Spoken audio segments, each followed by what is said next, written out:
Hey, what's up, guys? Want to welcome you back to another episode of Street Theology. It is your boy, Pastor Adrian, and I am joined today by Cincinnati's finest father of two, the Clay Thompson of podcast, Steady Eddie, Pastor Derrick Hayes. Pastor Derrick, what's happening, man? Nothing. It is really good to be back. It is good to be back, man. You know what I'm saying? This is awesome. You know what I'm saying? I know, hey, in the words of Aaliyah, you know what I'm saying? What was it? Hey, they left to a dope step. You know what I mean? A dope song to step to. It's been a long time. Been a long time. Left yeah, you. Man. Glad to be back. We're glad to be here. And as well, we are joined today, let me say, by somebody who has been on the pod before, but has not been on here frequently. But when she comes in, she's kind of comes off the bench and gives us some quick baskets. You know what I'm saying? Baskets. Again, we like to affectionately call her Breezy, but Bri Clark. Bri, how are you? I'm doing well. How are you guys doing? Doing wonderful. Good to see you. For many of you guys who don't know, Bri, for a long time, served as my executive assistant and now has moved over to staff architect for the New Rules Collective, the company we started with dealing with the idea of consulting and working on authenticity and specifically with the diversity, equity, and inclusion space, which is a lot of what we're going to talk about today. And so, again, she does a phenomenal job. And so, we're super, super excited. And tell them how old you are, Bri. Tell them how you run the company. How old? Tell them. I am 21 years old. Hey, 21. Hey, 21. hey, everybody wants to talk about this. I always say everybody wants to talk about the next generation. I'm like, listen, y'all keep crapping on the next generation. I'm gonna go ahead and let them go to work, because I actually believe this generation, if you really tap in the right way, they're actually gonna be the ones who actually make a real impact and difference. So y'all can keep making fun of them, keep saying, oh, they're soft, but don't forget, we're the one who raised them and made them. So so you are really indicting yourself. And so but anyway, no, we're really excited. I want to encourage you guys listening out. Again, the whole point of Street Theology is to help bring theology to a street level, bring things practically. Again, like we have a desire here at Engage to launch innovative reconcilers. And one of the most important things is actually help us to be able to think about theology of the Bible, things and themes of the Bible in a way that comes down to street level. That's practical application. Again, I am so thankful for so many of the podcasts that are out there that talk about these things and these ideas that help us get deeper in thinking of the Bible. I mean, one in particular, we are talking about the Bible Project and the incredible work they do there. But what we want to try to do here is the idea of giving real practical stuff for our everyday lives as being innovative reconcilers. So that's the point. So I want to encourage you guys. And we have many people who listen to this are part of our Engage family. But we have a lot of people who listen to this who aren't a part of Engage family. And so again, our heart at Engage is to help launch innovative reconcilers. That's whether it's in our own family or people being inspired by what we do and helping them and to do that in the places and spaces that God has called them. So we are really excited about that today. And so today, man, we're going to talk about this as we record this. We're recording this right in the beginning of March, and we are just walking out of Black History Month. And again, in this current moment, especially with the rise of what happened in 2020, the killings of George Floyd, Breonna Taylor, Ahmaud Arbery, that led to a lot of conversation. And there was a song that came out during that time. It was done by who I believe one of the up and coming hottest rappers out there, Lil Baby. And so Lil Baby had a song called The Bigger Picture, and he has this chorus, and the chorus simply says this: it's bigger than black and white. It's a problem with the whole way of life. It can't change overnight, but we got to start somewhere. And those lyrics, those chorus, matter of fact, in some of the DEI work we actually have used that to show executives. And the reality is this: we got to start somewhere, because everyone, you hear say that everybody wants to change the world, no one wants to change the world around them. And so you got to start somewhere. And so I know here at Engage, we have such a deep heart from the beginning of this idea of race and racial reconciliation, diversity, equity, inclusion. And so we're going to kind of talk about it, because I think so many times we talk so much and we do it so much that sometimes we don't specifically dive into it. We just assume, And so, so we got a lot of things that we're going to start off with and just kind of ping it around and just have real honest conversations. So man, let's get to it. I think just like jumping right off of, us talking about the DEI work and stuff that you guys are doing with the company. I just want to, out of the gate, start with you guys. The work that you're doing there, how has it helped shape what you're seeing in what people would call like a secular business world? How is it shaping church leadership, things like that? How you guys see it? You want to go for it? Yeah. We were talking about this question a little bit before we started, and my reaction was, looks the same. Wow. I think a lot of the times we forget, obviously, that that the American church is not confined to a building. We're the people. We are the people who send out to the world. So especially we're working with white CEOs in the South. majority of them are Christian, and a lot of them believe things that we would say do not line up to the Bible, especially whenever it comes up to race. So to answer your question, it looks exactly the same. Wow. You guys are in those spaces when you're with the CEOs. I mean, these are the type of conversations you're actually having. Yeah. You know, so to me, I mean, the reason why I really wanted to point that out is it's the idea of, you know, to kind of erase the lines of sacred versus secular. Like, no, man, this is good, holy work that's happening, and it's not in a church space. And so, how's that? Even you, Pat, like, how does that make you feel? Oh yeah, 100%. I told somebody when I was recently teaching at our Nehemiah Institute. I think I was in our last one. It reminded me of, you know, when you watch the movie Chariots of Fire, and you know, in that thing, he says, man, you know, he's struggling with being a missionary, and he says, hey, I'm going back to China, but hey, I'm also going to run this race. And he says, God has made me fast, and when I run, I feel His pleasure. I can honestly tell you that when I'm working in this space and we begin to see people get it, I do tangibly feel the presence of God. We've had offsites with Fortune 500 companies, and all I can say is it is fully a spiritual experience where the presence of God is there. Because I tell people, like, it's not that when I go into these worlds that, like, if I've been born again and if Jesus lives within me, He goes with me. Yeah. And it goes back to the beginning of Genesis that we are called to be presence carriers. And so as you carry the presence of God brings shalom. It makes the world the way the world should work. Yeah. The way the world was always meant to be was never meant to be where people were divided. It was never meant to be where, hey, because of someone's gender, because of someone's race, that now you exclude somebody. That is the result of the fall. So as a presence carrier, when we walk into a place, no matter where it is, I am called to bring the shalom of God, the peace of God, the way things work. Yeah. And so when we do that, it is an amazing thing because it actually, I think it fully pleases the heart of God because we're actually bringing the world back to the way the world should work. Because when you really look at the Bible from beginning to end, it's all about renewal. It's all about bringing the world back to the original intent. And so when we do that, kingdom work is just the work that remains, stuff that won't be burned up. And I think this is incredibly important. And I actually, as I told you before, is that I actually believe that this is going to be one of the greatest ways that actually begins to bring in revival.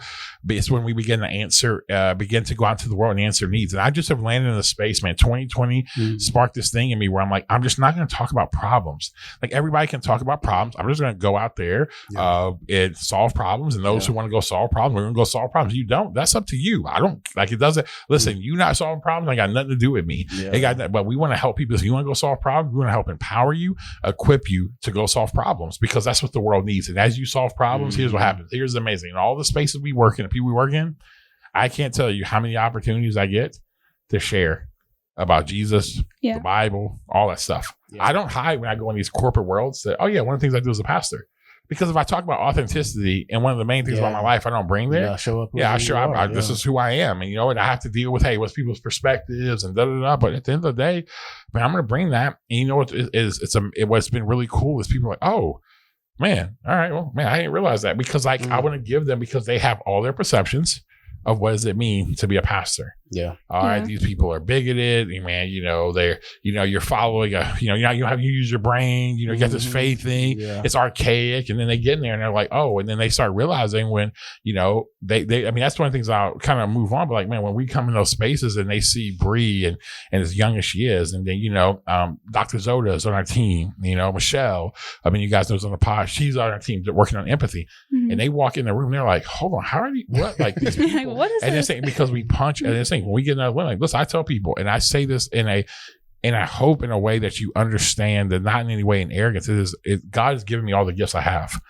He's anointed me with all I have. So at the end of the day, like me saying this, I want to, you know, for some people who I don't want you to hear what I'm saying is because of the grace of God. Like when I step in those rooms, like, no, them guys don't punch in the weight class I punch in with what I do. Just like I don't punch in their weight class when they talking about, you know, when we work with company, they're talking about, you know, man, supply chain globally. I'm like, yeah, fam, I can't help you with that one. You know what I'm saying? Like, you know what I'm saying? Like, yeah, guys, I get, that sounds good. Like, I have no idea. But when it comes to this work, and you know what? And it's amazing because at the end of the day, they love seeing it, and they're all like, oh man. And when we are excellent, that's the thing I love. It's like we come in there, we literally was like, man, no, we're going to be excellent at what we do. And again, I want to remind us, that's kind of what got Daniel and Joseph and all those guys that we read about. That they were like, they were really good. And also Proverbs tells you find a man or woman good at what they do, excellent at their work, they'll stand before kings. And that's what I was just about to ask this question, and you might have just answered it, because I can imagine some people listening to this, you're like, man, you're and almost it's like, man, you're invading like the world with like this, like Jesus space, like you can do that. And it's like, how receptive are people to that? And part of what I hear you saying is like, yeah, you have to be excellent. It's not just like, hey, just throw anything up. Is that, how are people receiving it? How has it been received? Is it? You want to talk right about me? Yeah. First, I would say we're us talking about how when we finish sessions and during sessions, you just tangibly feel the presence of God. Don't get it twisted. The sessions are incredibly heated. What makes the presence of God so tangible is that we finish and we can't find the words to explain how whatever just happened. Wow. Like there's no level of preparation or hard work that we could make what happen as far as how people's hearts get changed. So we finish and we're like, whoa, like this incredible high of, I have no idea what just happened, but that was crazy. Yeah. And I think that, and when you do it, you just end up, people are receptive in this sense. I mean, like I always say, I mean, all the stuff we preach about and we talk about, why I feel like I'm in this space is because I've always said I don't want to be a guy who talks about this stuff and and don't like be a practitioner myself, right? And so I always say it to our church all the time. Hey, man, go know and tell the story. So here's what I do. I'm not trying to force anything. I'm not walking in and saying, I'm looking for any opportunity to start talking about Jesus, the gospel. Saying, no, I just like, hey, man. Well, how do you think like this? Or what about this? Man, I just know and tell the story. Yeah. And so, I mean, I've had so many different conversations like that. And again, but I would say that throughout my life, of being in working and doing stuff like that and being bivocational, that it's been the case. I mean, at the end of the day, our ship leader, ship director, JT, I did basketball skill development. And as I did that, man, I trained for 4 years, just being great there. And then had an opportunity, God opened the door to share. And man, he came to faith. Now his wife sues because of their relationship. I can go on and on, through doing that, Pastor Jamie, who's here, and again, there's just others where God has done that. So man, it's just, as you go, you just tell the story when God opens the door, but find yourself really good. Here's the biggest thing about being good. It's just meeting needs. Just meet needs. That's the biggest thing. I'm not going to tell everybody, hey, you're going to be the top of your, you're going to be the number one salesperson. I'm not saying that, but man, if you can meet needs of your clients or meet needs of your employer or whatever that they're having to help, man, it's just something where people are more open. Because just like us, when someone helps you, you're like, oh, you're more open to hear what they got to say to you versus like, hey, just take, I'm selling you something out, you ever helping me. So anyway, that's how it goes. Nope. Yeah. Yeah, so obviously celebrating Black Lives is not confined to 1 month. We just finished the month of February, Black History Month. So how practically, as a church who holds an incredibly diverse congregation, how can we continue to celebrate Black lives? Yeah, I mean, there's some practicality to that, but I do think it has to move from like celebrating to real like being influenced by and being empowered, and so there are plenty of ways to do that. I mean, we were highlighting that through social media, looking at the stuff that's in our city, looking at the history of our city and things like that. But man, like if we want to be like really practical, how we celebrate, how we empower, man, Google is a wonderful thing. You could actually search engine, like go on a search engine. What are the Black owned businesses and restaurants that are here? So what do we need to do? We need to be patrons. We need to of these places. We need to spend our money at these places. Even down to like theology, well, man, diversify who you listen to, diversify who you allow to speak into your life. TD Jakes in your life. You know what I'm saying? Like, because that's the kingdom, right? There's all these different perspectives and being able to, and being able to continue to ask yourself this one question: who invented that? Because there's so many times I'm like, even for me, I'm like, I had no idea a Black person invented, you know what I mean? Like, like all of these, because that was the quote, I think, from Carter G. Woodson. He's like, the reason why we have what was then like Black History week or something, whatever it was just like, yeah, there doesn't seem to be any news about what has been a contribution in the country. And so I always ask yourself, man, who invented that? And be surprised and give credit where credit's due. So I think there's some practical ways to do it. And speaking of that, I think I want to ask you this question, Pastor Derrick, is that why, because people ask the question, it's like, well, why we got to highlight, why do we need to highlight, Black lives? Because it's like, man, well, if we're just trying to, and especially in the church space, man, well, we're all one race, right? And, which is obvious, which is something. When I hold to that biblically, I'm like, yo, you can look in there if you want to try to find race in the Bible, it ain't gonna be there. Yes. And I'm still gonna answer this question because I know what you're getting at, and that that's we cannot deny reality when so just this is street theology, right? Yep. The practical parts of the law of God saying, hey, here are the 10 commandments. These are ways, if done correctly, that actually lead to justice for my neighbor, because it's not like God is like, yeah, let me, I just want you to do this. No, he's also saying within that, these are going to be the most equitable and loving ways that you could actually do justice for people around you. And so where there has been injustice, we have to speak to that. So for so long, it's like saying, it would be like saying, we don't want to give credit where credit is due. And I don't think anybody is saying that, but the moment you jump up and you say, well, why do we have to highlight? Well, it's because it's not been highlighted.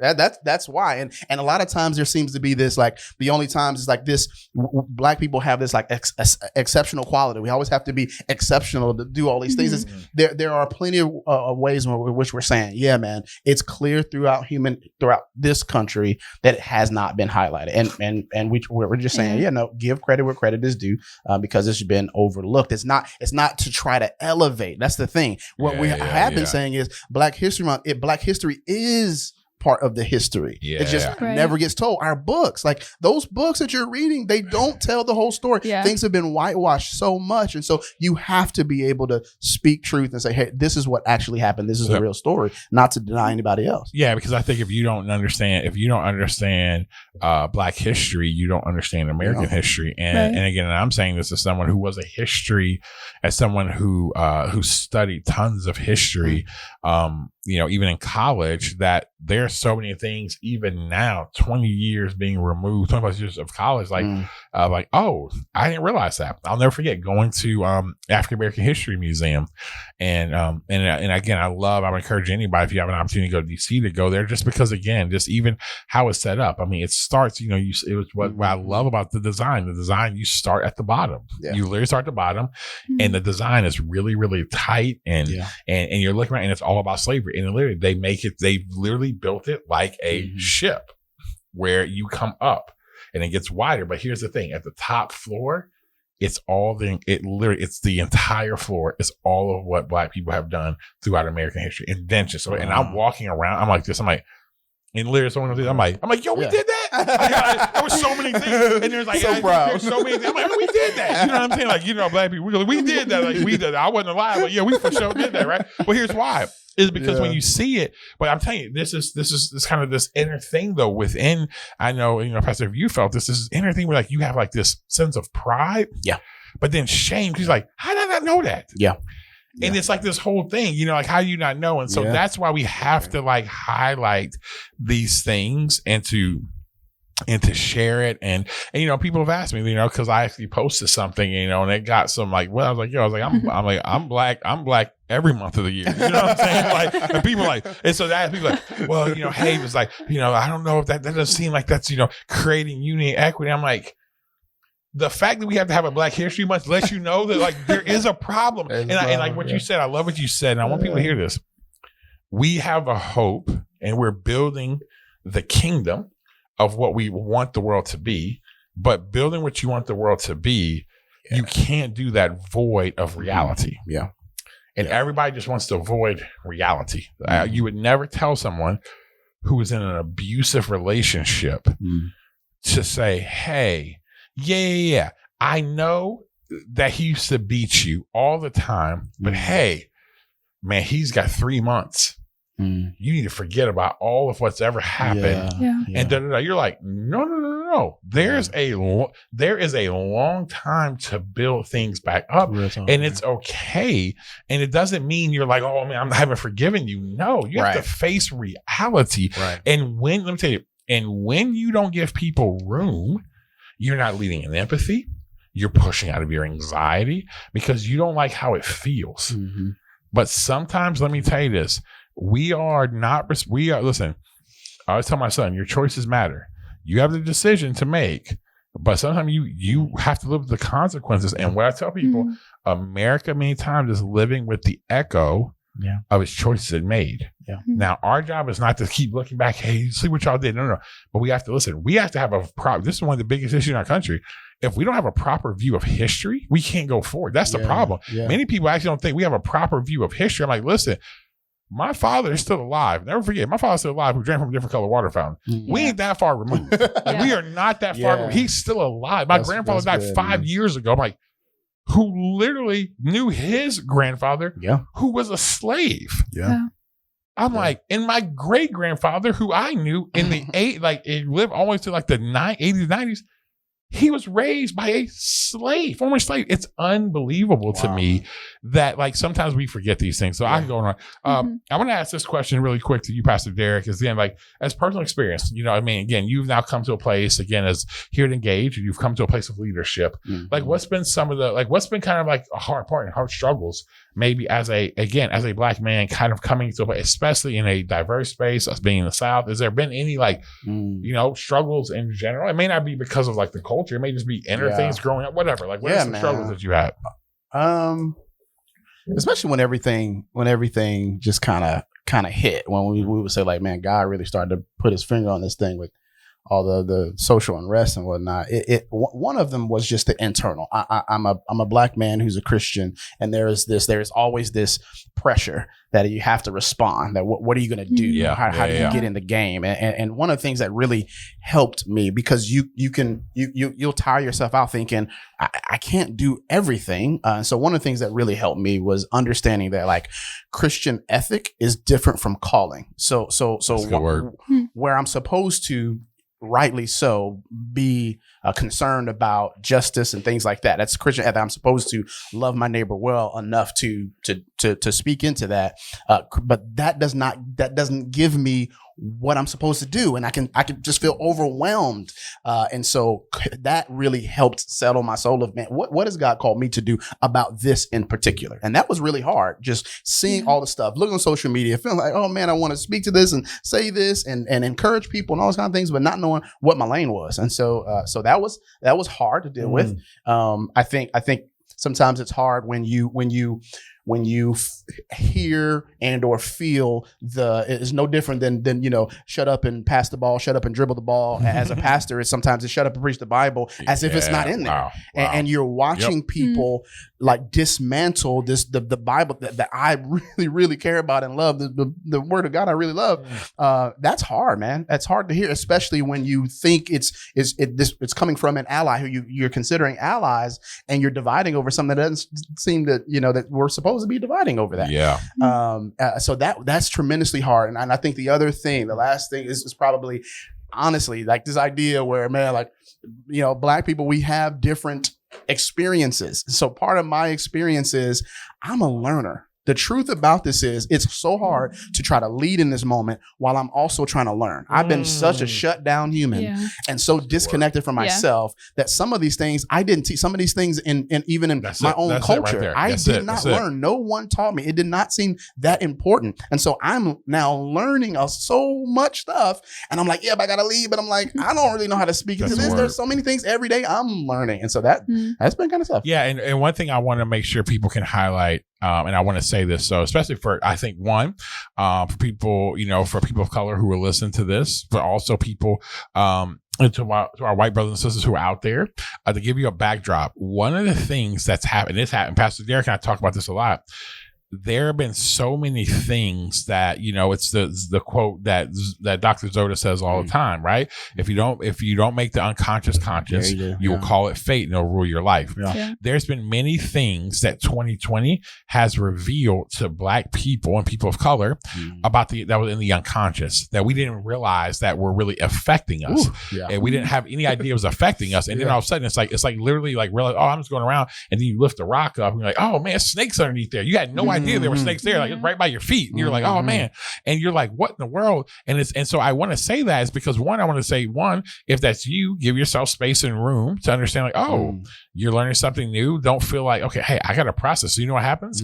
Man, some of that stuff impacts you. So you know what happens? Forgiveness, but forgiveness, no. And when I say this, because we have such a awful understanding of Christianity about forgiveness. Say it. We have an awful understanding. We think, hey, I forgive you. You're like, no, Chief. Forgiveness sometimes, you know what I'm going to be? Cheap, I'm about to be mad. Yes. I'm about to be mad. And it's okay. Now, again, anger, sin not. Yes. I'm not talking about sin. Yes. But for me to say, oh, no, like the fact of the matter that growing up that like, it bothers me with realities that I had to grow up realizing, man, I'd be twice as good as people. Like, this is reality. When I walk in those spaces right now, and some people like this offends people, but it's true. Like, I'll give you a better one. One of my close friends who came in and spoke at one of our offsites, Peter Boulware. Peter is he's an executive. He's a former, he's one of the best defensive men that ever played college football. He is in the Ring of Honor with the Baltimore Ravens. He is as well beyond that, get Pro Bowler, all this stuff. Yeah. He's a car dealer. In Southeast Toyota, there's 170 plus. There's only 4 minorities. Yeah. He spoke to a group and says, hey, you're telling Black, they got less than 3% chance. Let me tell you this. That dude is one of the best defensive ends. It takes that to be a car dealer. It's a lot of. Let me tell you this. In the words of Chris Rock, Chris Rock says one time, hey, he's like, I live in a neighborhood with Jay-Z, myself, Mary J. Blige, and I can't remember the other, maybe Chappelle, somebody else. There was another comedian, somebody else who was great. He's like, you know my next door neighbor? He's a dentist. He's like, you know what a Black person has to do to be a dentist? They have to invent teeth. So reality is that sometimes, yes, we have to face it. And sometimes that's hard. In the unconscious, like, man, sometimes I just want to be like, I want to be average. Yeah. And still have some level of success, so that'd be magical. Yeah. And that's where, so my point of why I say that, it's not because Black people wanting you to, hey, feel bad. Like, no, but give people room that this is what we're unearthing. When you, especially as Black people who actually are trying to build diversity, so many times in the name of in the Bible, because even some of the things explained about reconciliation was some of the stuff that we thought that was cultural, that we left. Some things I left at the door that was told to me was not kingdom. Yeah. It wasn't kingdom. It wasn't white culture. And so many times we intermix white culture because dominant majority with the kingdom. And I left some things there. And now I'm waking up like, hold up. There was nothing wrong with that. Yeah. There's nothing wrong with that. And so now people are waking up, and some people are frustrated. Now, there's a way to walk through. So I just wanted to highlight that because it's a real thing that people, I have a lot of friends, they're waking up like, man, why am I? And then people are like, why are y'all so mad? Man, this happened like 10 years ago. Why? And I'm like, because we're finally waking up that, that's a problem. Yeah. And we didn't have enough even value of a true understanding of identity in Christ that like to have enough pride. And so that's a real thing. And so I just want to give people some backdrop to what some of the stuff you may be seeing even in Christian culture, stuff like that. So Bri, I want to ask you this question because one of the things that when all this stuff went down, I'll never forget this. When all this stuff went down, it was later told to me that like you literally grabbed like everyone who's in our like staff. And again, because at that point in time, this is right when it was going on. So it was just me, Pastor Derrick, and Michelle were really the people of color like goes on staff, and everybody else is white. You literally grab them and says, hey, and you start talking to them about like, hey, have you checked in on them?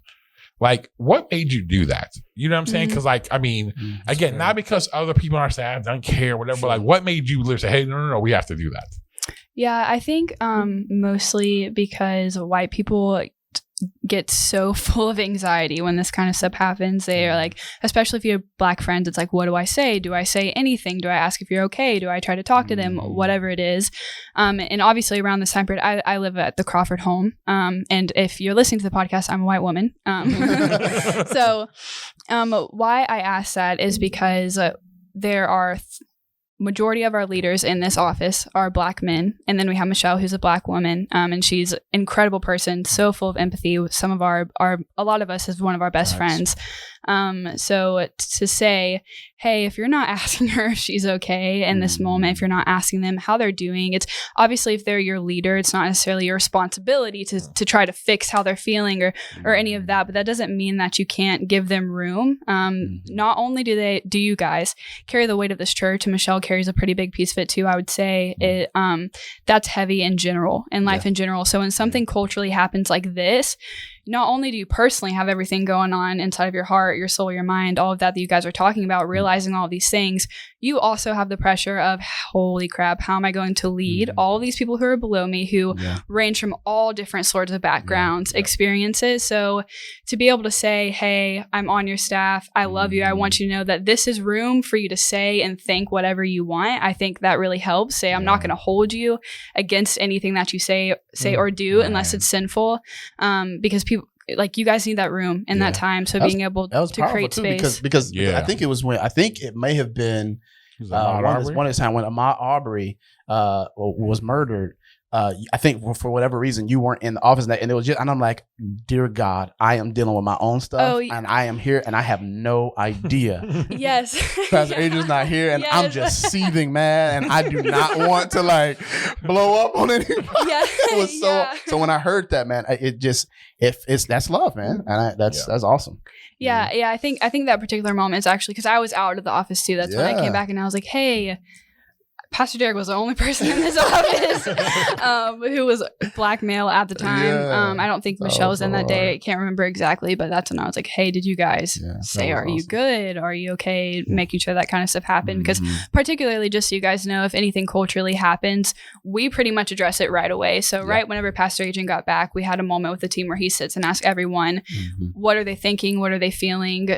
It's a no judgment kind of moment at that time. So with him not being here, I could only imagine you being like, oh God, like I'm next in line. What the heck am I supposed to do? Yeah, you're like, matter of fact, I come back. I'm like, everybody fire. What happened? I'm like, no, what happened? No. But I think this is important. And I think, let me ask you this question. And then again, we can move from here. But I understand you're like, hey, yes, it's the empathetic thing. It's it's the kindness. I mean, it's leading with the, honest, is being a good human, being a good Jesus follower. But what about your background actually shaped that? Because that does, yes. I mean, because there's a lot. I mean, there's plenty of people who love Jesus, passionate about you, have empathy. But you said in those moments, you're like, I don't know what to say. I don't know if I should ask.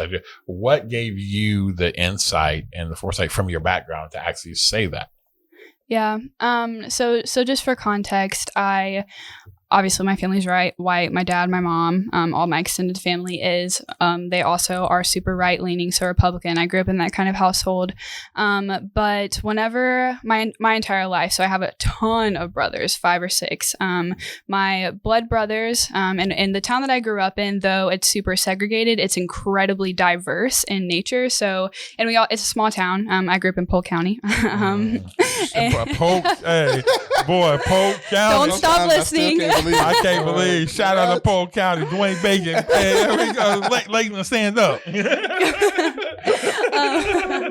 I grew up in a super small town, so there's only though it's segregated, there's only one high school, one elementary school, that kind of dynamic. So everyone ends up going to the same place.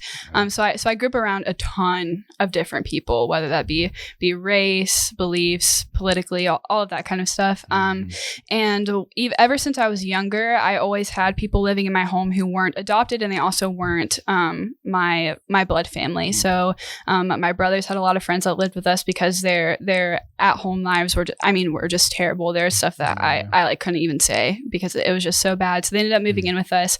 All of them were Black. So I grew up pretty heavily around Black people. So I have experiences with driving my brother to school, police pulls us over, and I'm thinking, oh my God, I know the stuff that happens. What the heck am I going to do? Yeah. What is this going to look like? All that kind of stuff. So though I haven't experienced it in the way that you guys have experienced it, I have seen it for pretty much most of my life. And I've heard those stories. So it's different whenever you see someone who you really, really, really love and care about going through that kind of thing. And you're Proximity. Like, oh shoot, like I have, yeah, that's the biggest thing, because especially why people you start going to, and especially when everything happened over summer, posting on social media, reaching out to people who you don't even talk to, saying, how are you feeling? I haven't talked to you in 10 years, but I hope you're doing good because this stuff just happened. Yeah. When it's like, no, you just need to think about the people that are around you, awesome. Black people who are around you who are experiencing that kind of injustice. And if you don't have Black people around you, that speaks to something in you. So you need to go fix that. Yo, how about like Doc? Shout out to Doc. Zo to the guy. Yeah. Lowercase G. You know, he said the other day when we were in our leadership meeting, he said that unless you have people different around you, unless you take the time to actually get to know them, race or whatever, it doesn't matter, then inevitably what you'll do is that you will demand that they see it from your perspective, that they become who you are, or lead like who you are, or think like you are. And so, it left me thinking like, man, sometimes, and even for people engaged church, though we have one of our values is diversity. Sometimes diversity, if we're real with it, diversity actually scares us. You know what I mean? Yeah. And so that, I thought that was so powerful. That what you're saying just reminded me of that. But man, that's awesome. Yeah. So, and even staying with this idea of diversity, like Pastor Adrian, I want to ask you this because you have seen this even as a theme throughout your life, diversity and where you lived and all these things. And you've built diverse cultures everywhere you go. And we're in this church, man, as I want to ask you, as far as you could see, is the global impact of what we're able to build here. What's going to be the impact of this years down the road? Yeah. Well, you know what? I'll speak to what I hope for it to be. Yeah. And then I'll say what I think it takes to get there.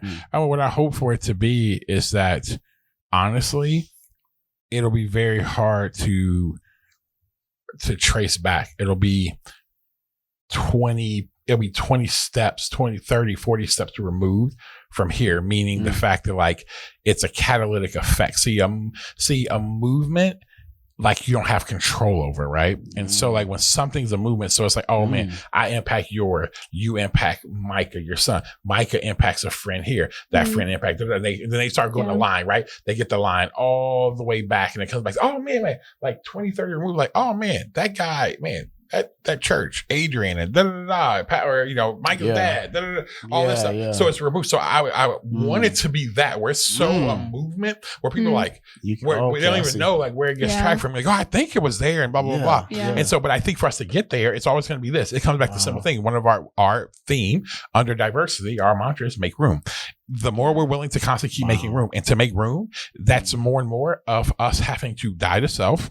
And dying to self is dying to the parts of us that want to fight for the bad stuff, right? It's a dying to selfishness. It's the not wanting to feel the pain of having to create and make room for others. Because let me tell you this right now, I fully in this moment could say, hey, 2020, let me tell you this, 2020 shifted everything. So as a Black man in 2020, I'm like, just being straight up, like I like pretty much say whatever in the world I want to say, and nobody gonna really say nothing to me, right? I can empower whoever I want to. Nobody gonna say, man, you're only empowering Black people. Nobody gonna say that to me, right? But here's what I can do, and I could lean all into that. But I'm like, no. I've got to constantly I got to live out the gospel. So I'm going to empower people who don't look like me, people who look like me. And you got to keep living that way, making room, even though at times I got to keep making room for people who are like, man, it's 2020 and we're still having this conversation, but I got to make room because they don't know. I got to make room. You got to keep dying and keep dying. That's how you do it. That's how we can do it, is we keep dying to self. Here's the thing. It's just keep living the Bible. Wow. Just keep living the Bible. And I think so many times it just plays out here. The older I get, I just realize that statement never changes. You will get whatever it is that you're believing for at the level you're willing to die for. Nothing more, nothing less. Yeah. And here's what I hate to hear. It's just painful. So I tell people all the time, man, what does it mean to have a great? What does it mean to how do you have a great marriage? Die to yourself, man. How are you trying to raise up your children? Die to yourself. Man, how do you have good friendships? Die to yourself. How do you have diverse faces? Die to yourself. Yeah. How do you build a church that's empty? Die to yourself. Whatever it is, it's just dying to self because that's the essence of the gospel, because that's what Jesus did. Jesus died to himself. We see that again, reminder of the gospel in the garden. Not my will, but yours be done. He died to self.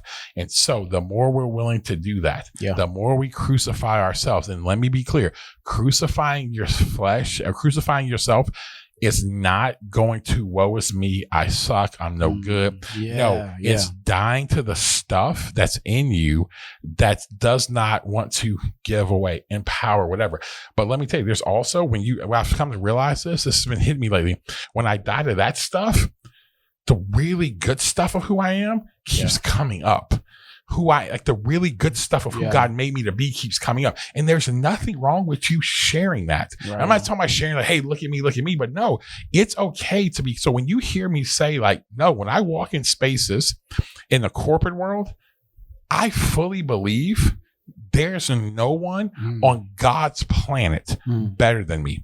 Not because I'm like this fake it till you make it thing. Not because, honestly, is there probably people better than me? Yes, there is. But I fully believe that. Why? Because I believe that this. I believe, listen, the greater he who's in me than he's in the world. That, listen, the Spirit of God, the one who created all this and all the wisdom and all the stuff of how the world actually should work with diverse faces, literally lives in me. Yeah. So yes, if I'm with somebody else, no, he lives in me. 100%. I think I can bring more to somebody else. Why? Because of the one who lives in me, not me. Yeah. And you know what he does? He just happened by the grace of God. So you know what? I'm going to take this brother and I'm going to put something on him to go do my work. And that's what I come to realize. The more I'm willing to die to myself and let that stuff go, the more anointing he puts on me. As soon as I stop being about people, as soon as I start being about myself, what does he do? He's going to do nothing but simple. I'm going to lift it off of you. Why? Because it's about people. Now, what I'll tell you, I've seen it. Now, will there be a drag effect of that? Like, say I just stop caring about doing it for people. I do it for myself. I still going to impact some people, but you're going to start seeing the impact less and less and less. But also because it's like that secondhand smoke. It's still in there. You're right. But then eventually it's going to wear off. But for me, I'm like, no. I walk into a place, he lives within me. So why wouldn't I think that? Why wouldn't I? And I want to encourage you guys. Say you're not in this space, but you're in another type of space. Man, greater is he who's in you than he's in the world. Ask him. God, give me, God, wisdom, please. Yeah. You know, it goes back out in here. It's like George Washington Carver thing. He asked God, tell me the mysteries of the world. That's too much for you. And he says that, and he goes on about 4 different things. And finally, he like gave up. He's like, God, tell me about the peanut. He's like, you asked for something there. Yeah. Over what? I think it ended up being over 50 plus. I mean, it was crazy amount of things that were discovered and invented from one simple thing. Yeah. And that's what I'm telling you, man. We serve such an incredible God.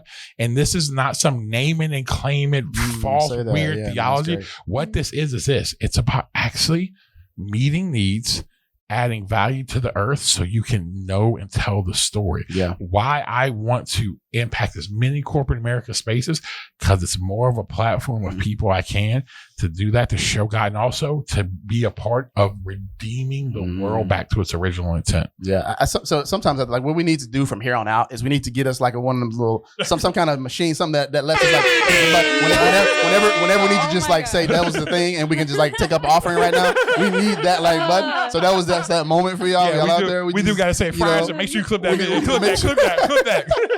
And you know, Pastor Adrian don't know this, but like part of the reason he paid me is because I'm like Boone Dini Brown. Like Boone Dini Brown was Ali, and all Boone Dini Brown did was tell Ali how great he was. And so I want to just go back to what he said because it's worth highlighting. When I asked this man about the impact that this movement that he has started will have, I want you to notice, because he's not going to toot his own horn and he shouldn't, that it had nothing to do with him. It was, man, this will be so far removed that we'll be in the wake of this. Nobody may not even remember. And I just want every moment I get, man, I always try to big him up, man, and shout him out. So I mean, that's just awesome. And it's Jesus. I want to hear that's the Jesus that's happened. It's not like, you know, that just happened overnight. Yeah. That's just Jesus that's formed. And I want to say this, and I appreciate that, Pastor. And I do want to tell you guys this, like, listen, and why I have to constantly say these things and do these things, because honestly, guys, in my flesh, I want all the credit.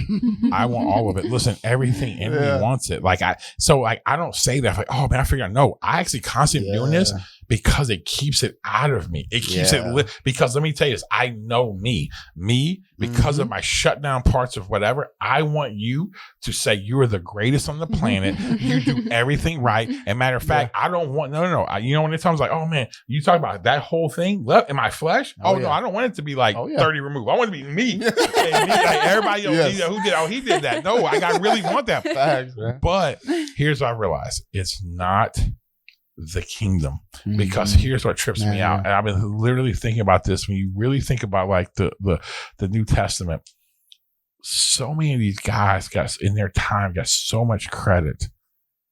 These dudes who were so insignificant in the world's eyes, and Jesus was like, yeah, these insignificant cats, I'm gonna go ahead and put something on them, and the world gonna know who they are. And that's how I feel. Like I get when Paul writes to the church in Corinth, like, do you not remember who you were prior to this? Yeah. I remember who I was. Yeah, I played basketball, I did whatever. No, I remember how emotionally broken I was, how so ungodly insecure I was. I remember, man, just all the stuff. And dude, he decided to use me to just like, and again, it's a fascinating thing. I sit there, I'm like, oh, so whenever I think about that, I'm like, yeah, man, this is just like, he did it. So I'm just going to keep giving it away, because I'm just telling you, it just works. And what I've realized, the more I give away, the more he keeps giving, and the more he keeps allowing me to make impact. And so I'm like, oh no, I keep wanting to do it. I think that's what I want to say to people. Like, guys, like, it's okay in the right heart to say, no, God, like, I really want to do these things as much as you're willing to give me. Now, we can't determine how much he's going to give you. But man, like, hey, God, I want all of it. That's why I can pray to God. Like, God, all that you have for me on this side of eternity, do not let me miss it, and let me have all of it. And whatever I need to do that. And what I do is simply this. I want you guys to imagine there being a cup, and he pours it out. But imagine if you, at some point, if you never give of that cup, it's just like, where's it going to go? But what I've realized is literally he puts it, it's like, it's the weirdest thing. I kind of feel like the cup God gives me, like it's poured, and it's like, I just keep pouring it out, and it never stops. But once you stop, that's when it dries up. Once you stop giving, that's when it dries up. And so, Pastor Derrick, I'm going to ask you this question, man. I know we got a couple more things to do, but a couple weeks ago, incredible sermon, talking this idea of power, you know what I'm saying? And the idea of the false choice looks like. What are some practical steps for our listeners to engage in honest, vulnerable conversations? Like, like towards making the right choice, especially when it comes to this idea of race and diversity. Yeah, I think that the idea of the false choice is first recognizing that whenever we're dealing with these like tough moral issues, one of the things I was trying to convey in the sermon the other week was, man, this has to do with people. This has to do with human flourishing. It's don't make it as simple as a black and white, because when you do that, what you're not doing is counting the people involved in these decisions and what you say. And because what you say and what you think it's gonna play out in some stage. We see it in politics, like it actually plays out. So we have to be aware that what God was after from the beginning, we hit it on it already, is this idea of human flourishing. And so all the decision stuff we make, it's not a vacuum. So come to it with that idea, and probably if you're doing the work of self-awareness, then you already know what you think about the issue. So what you want to do practically is come as a learner. Come into if you're going to have a tough conversation, you're going to get in the conversation, come as a learner. You already know what you think. Get the other perspective. Like we just said, like from God, we just said, like, if you will actually demand that people think exactly like you think, unless you get the diversity of opinion. They don't live like, why? Be curious. The same thing we say all the time, man. Be curious about what somebody else has been through, their experience of it, because it hasn't been your experience. So I think that's some practical stuff. And the other one is almost what you were just saying on a tail end of what you were saying just a second ago, is you have power and influence. Power and influence are given in community. So you have it. So when you're coming into a situation, what you need to ask yourself is, wait, how am I able to act meaningfully on my behalf? And how is the other person? And if you find yourself in that moment saying, I hold the power and influence, then what you need to do, best thing you can do, is give the stuff away. Don't keep it. Give it away and find some way to whatever you. So what's the practical? Okay, so whatever it is that you can do when you choose to act meaningfully, what it should lead to is that someone else is able to act meaningfully for themselves. Pastor Adrian wouldn't let me quit. Wouldn't say, no, you got a call of God on your life. I've got this pulpit. I'm gonna move out of the way. That was meaningful action that helped me flourish, because you actually need that. When I'm there, what's saying is you need power and authority, but you also need vulnerability. Yeah. So his vulnerability is, like, if he screws the pooch on this, he messed it up, man, it's on me or whatever, right? So he's holding the vulnerability. So you have the power and influence, and you should always. Hey, you know what's amazing about that? The other side of vulnerability I tell people is that we're going back to the vulnerability in the deep parts of broken. Like, oh man, when you're broken, like, what if this brother go out there and he killed the game? And they like him better than me. Yes. Like, what does that mean for me? Mm-hmm. Or what if, here's another one I tell people, what if, like, you actually get shout out to my fans out there. He go out there, and what if all of a sudden you go out there and he does it, and you're like, man, but here's what I tell people. This is what you have to be prepared for when you give stuff away. Mm. What if you give it away and you're like, they're better. Yeah. And I need to let them do it. Mm-hmm. That's when it gets that's real serious. So I'll give you a great example of that. Man, when I watch, JT, who's our ship director, man, I started a thing. Bri's actually wearing a shirt for those who listen to the podcast versus those who ain't watching on YouTube. You know what I'm saying? Shout out to Equal Shot. Go, hey, listen, nonprofit. So if you got some money out there, go ahead, go donate. EqualShotAcademy.com. Equal Shot Academy. There we go. You know what I'm saying? But here's the thing. But helping JT start that. And so JT started. So I started Equal Shot, and we got this thing going, right? And as we started building Equal Shot and JT, I'm like, hey, this is something that's always hard, whatever. I'll never forget. I watch him with these kids. I'm like this, and I look at him. I'm like, oh yeah, he's way better than I am. Mm. And so this year in December, I stepped off the board. Now started. This thing is rolling. Mm-hmm. Where I could be like, oh, I got this thing off the ground. But how can I be the guy talking about empowerment when the guy who's better at it, I don't give it up to him? Mm-hmm. And I knew that was a thing, because I could easily, because let me tell you, I know what it's going to be. I know this, in the days to come, you're going to be, you're going to be seeing it in magazines, what Equal Shots is doing, the impact it's going to have in the South. And you know what? I could easily be like, man, you know what? That could be me. Yep. And you know what? And JT's like a son, and he would have, without any hesitation, would have helped me build it. Help me be, he would have helped me build it and all the stuff. And we could have been out there, and he knew I would have taken it with me. But at the end of the day, I'm like, no. My job is to come underneath and listen. And I could have weaponized it. Hey, in this current culture moment, here I go, black man. You know what I'm saying? Why am I letting this go to a white person and all stuff like that? But here's what I tell people when I'm in there, it's the kingdom. Because, we were brought up, we were brought up, and hey, man, you find a white person, they got the power. Yep. Now, the way you begin to reverse this thing, I'm like, no, I'm the most powerful person in the room when it comes to things I lead. And so here's the thing, now I'm actually taking my power and giving it to somebody I was told I should draft off of. Yes. Yeah. And that's how you begin to change it. And you know what I'm watching JT do? JT's going down there and he's working with these kids, and he ain't just saying, hey, let me come teach you. No. He's actually going into these communities, and now he's doing the same thing. He's pulling up these kids. Yeah. He's pulling up people in the community, coaches who are in the community, who love their community. He's going and giving them stuff. And you know his job when he goes to Apalachicola, and when we go to some of these other, smaller towns, even here in Tallahassee, his whole heart is like, man, I want to go there. You know what I want to do? Man, who are the people who need to be leading? I want to pull them up and continue. And see, when you begin to do that, it creates such this force. Yeah. And it just moves. And so I want you to understand, when you give stuff up, what Pastor Derrick's saying, when you give stuff up, the vulnerability, man, it's real. Yes. It's real. You know what I'm saying? Because, man, you got to push out and you got to go. And so, Bri, I want to ask this, is that because that's coming up again, and really not even millennial, but Gen Z, like, you grew up in this, man, like Black Lives Matter. I mean, you grew up a lot of the formative years of your life so far, you know what I'm saying, have been like during this moment, like from your perspective, because, we have our perspective being older, but from your perspective, like, what do you see? Like, why does this matter to you? Just what does your generation actually really think about this whole thing of diversity and equity and inclusion and whatever, what are the goods you see about it? What are the bad you see about it? I just want to hear a little bit more of your thoughts about it. Yeah. The one thing that I see, especially with my generation, is that they do not care about what people say. They want to see actual real answers and implementation.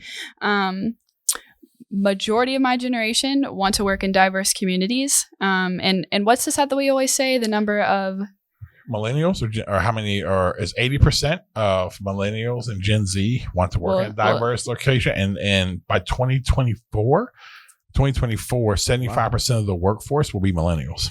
Yes. So basically what that says, if you do not have a diverse organization, you are not going to make it. You're I see what you're saying. Because they want to work in diverse space and then they will be oversight. So you ain't working in diverse space, then listen, you're recruiting talent, you ain't coming there. Yeah. And not only working in, they will not buy your products either. They will do all the research. We will do all the research. All of that. Say, this is what they're representing. I'm absolutely refusing to. Hey, it's so true. Let me tell you, it's so true because I don't even look at it. I'm like, oh man, listen. Growing up, we trying to get waves. Let me tell you this, Sporting Wave or Duke's Wave Cream, like it could have been owned by a clan. We're like, I didn't know that. You know what I'm saying? But I'm gonna get them waves though. You know what I'm saying? But no, this generation, they like, I don't care what. Nope, I ain't gonna have no waves then. You know what I'm saying? Yeah. No, 100%. So I would say that that's most definitely the good part, is that they're going to require people to take actual steps towards making this happen. What I will say can be the default is it's just a part of culture now. It's less of, oh man, that really hit and broke my heart. It's like a fab. It's like, oh, diversity fab. Like if you want to be on that because that's what's cool. Obviously that takes humanity away from the situation. I think that's where a lot of the you talk about it sometimes, just like the white woman, super liberal kind of aspect of things, like super high weaponizing emotions. We see that a lot in culture. And I think that's where a lot of it comes from too, is wanting to fit that fab. So that's incredibly harmful. Incredibly harmful. Yeah. No. And that's super. No, and that's again, and again, that's one of the things I love about building the church that we build is the fact that like you get perspective. People are like, oh, because get connected, but you're like, oh man, they're growing up in a completely different world. You know what I'm saying? Yeah. Like, I laugh like Bri's growing up, all she ever really known like iPhones. You know what I'm saying? Like, you know what I'm saying? Like, not even just cell phones. That's not true. I had the little slide up. Did you know, you had a two-way pager, little kick or whatever. You know, I don't know what they're called. You know the ones like. You had the little was like a Nokia joint, right? It slides up and you can type on it. And the keyboard. The keyboard is you know who made horizontal. that? But you know who made that popular? What video made that popular? My man Usher. Oh yeah. Yes, when you remind me. Yeah, you remind me of it. He pulled that. He pulled that thing. I was like, oh, what kind of phone Usher got? Usher baby. Hey, that's what I'm saying. Usher Raymond. Yeah. So like growing up, and that's a big thing. Like I was laughing. Like my children, literally, like my youngest does not know a world like where she gotta watch commercials if she don't want to. Like, you know what I'm saying? At best 5 seconds on YouTube, you get that skip ad. Like, you know what I'm saying? Like, it's a different world that they're actually, you're living in. So, as we come to a close, like, I want to encourage you guys, like, listen, we talk about these things. We talk about you got to start somewhere. Here's what I want to encourage you. Get Street Theology, practical takeaway. Start somewhere. And for you, starting somewhere may mean like, hey, if you're a person of color in here, man, start somewhere. Go find somebody who, let's say you sit more political on the left. Go find a white male, a white female, somebody who different from you, who may be a Republican, and don't go in there trying to teach them a lesson.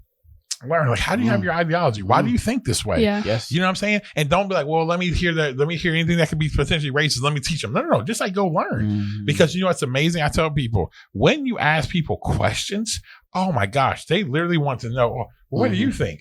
All the time. It's never happened. That's one of the greatest sales. Sales things I ever learned in my life. It's like, hey, man, when you were trying to like figure something out, go ask somebody who is good at. Say, hey, what would you do? Yeah. And like literally, it's never failed me. I go ask that question, and they're like this. Yeah, you know what? Hey, matter of fact, I know them. Let me pick up the phone and call them. And they actually, the work you would have had to do would have taken you weeks. Maybe add connection by simply asking somebody for advice or asking their opinion. They want to do it. Because why, man? Like people just like, they want to know you, because when you do that, man, you're like, oh, I feel valued. I feel heard. We all want to feel heard. We all want to do that. And yes, Are there things that people are going to say that are going to be crazy? Yes, but listen, trust me. This is what it comes down to. We all have to make a decision in life that we're going to live in a manner that we're going to have transformative confrontation where we actually want to see people change, or we're just going to live just to air people out. Oh, that's good. We have to make a decision. Do you want to see people transform? Yeah. I just made a decision. I think everybody here has made a decision. Yeah. We want to see people transform. Right. So to see people transform, it's not airing people out. Mm-hmm. Now, does that mean you're going to have some moments where, man, you have some super tough conversations? 100%. Yeah. But let me tell you this. We all know, we all have those coaches, parent people who, man, they literally, we've had people yell at us and you're like, man, I've never felt so loved in my life. Right. And we've had people who talk to us in a very, and it was the most cutting, hurtful thing because you can feel when someone wants to see transformation happen on the backside. Yeah. And so I want to encourage us, man, let's believe for that. Let's start somewhere. Let's start for transformation. Mm-hmm. And you know how you start for transformation? Just take a step towards someone and give them room. Don't feel like you got to teach them a lesson. Mm-hmm. Just give them room. That's awesome. There it is. So that being said, guys, hey, let us know what you think. Again, I want to encourage everyone who listens. You got to the end of this pod.